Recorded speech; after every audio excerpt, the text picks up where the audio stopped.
Finally আমিও চলে গেলাম সূর্যমুখী বাগানে। সবার যাওয়া শেষ। আর দেখো পার্কটা কত সুন্দর। আমি আর একটা আস্ত সূর্যমুখী, জায়গাটা এত সুন্দর।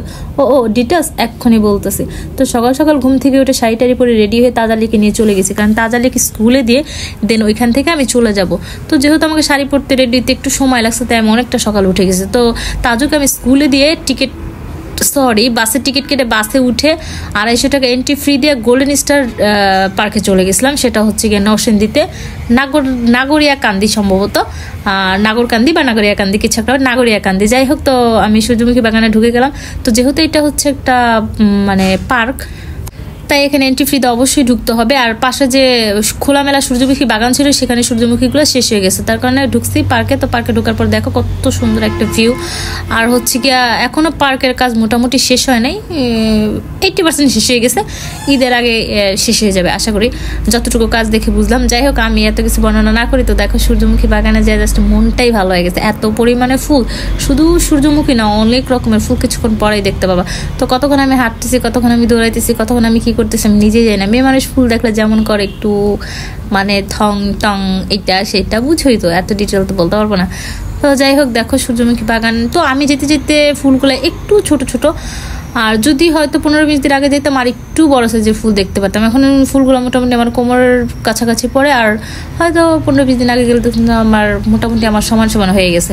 তো যাই হোক গাইস, ঘোরাফেরা ছাড়া কোনো কাজ নেই। আর মাইয়া মানুষ বুঝেই তো দেখছে ফুল কেমনটা করবো। আর দেখো জায়গাটা কি সুন্দর, আর আমারই কেমন লাগতেছে সেটা তো অবশ্যই তোমরা জানো, আমি জানি না।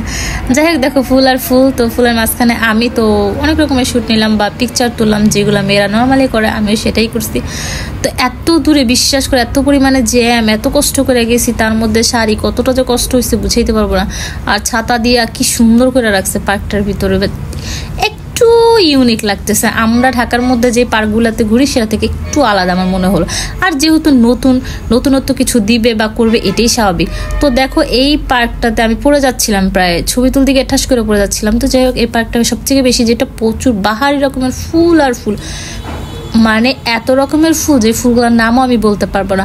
আর যতটুকু আমি জানি এই শীতকালে ফুলগুলো একটু বেশি হয়, যদিও এখন শীত চলে গেছে, তার মোটামুটি তারপর আছে। তো যাই হোক দেখো মায়ের কোলে বাচ্চা। আর আমার ভিডিও এডিট করতে করতে 20-25 দিন পর আমি এডিট করতেছি। তো বুঝো কত আগে তখন হালকা হালকা শীত ছিল, এখন অবশ্য শীত নাই।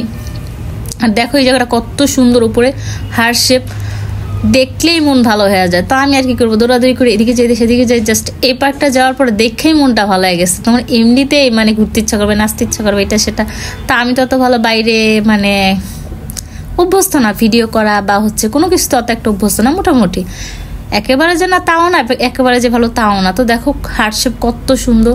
আর জায়গাটা আসলে প্রত্যেকটা কর্নারে কর্নার যেখানে যে কিছু না কিছু দেখার মতো থেকে যায় পার্কটার মধ্যে। আসে না একটা পার্কে যা তুমি বোর হয়ে যা বা এটা ভালো লাগে সেটা ভালো লাগে, এখানে যেই দিকে ঘুরতেছি সেইটাই ভালো লাগতেছে, মানে সেইটাই দেখতে মন চাচ্ছে, সেটাই ছবি তুলতে মন চাচ্ছে। ফাইনালি আমি রাইডে উঠবো না, তোরা বলতেছে টিকিটের সাথে, মামির সাথে ছিল টিকিটের সাথে হচ্ছে রাইড ফ্রি আছে, উঠি যেহেতু ফ্রি বাঙালি বুঝেই তো এটা তো লাগবোই। তো আমি উঠছি, আমি বেশি মানে বেশি একটা যে ভয়ঙ্কর সেগুলোতে আমি উঠতে পারবো না। সো নর্মাল আছে এটাতে আমি উঠি। তো আমি একটু দোলনা খাইতেছিলাম মনের সুখে, আর ওরা সবাই বলতেছিল না অন্য না এটাতে উঠবো। তো দেখো সূর্যমুখী আর আমি, যদিও এখানে একটু ফিল্টার আছে যেন একটু বেশি সুন্দর লাগতেছে, বাট সেদিকে নজর দেওয়ার একদমই দরকার নেই। সো গাইস টাটা, আজকের মতো এখানেই বিদায়।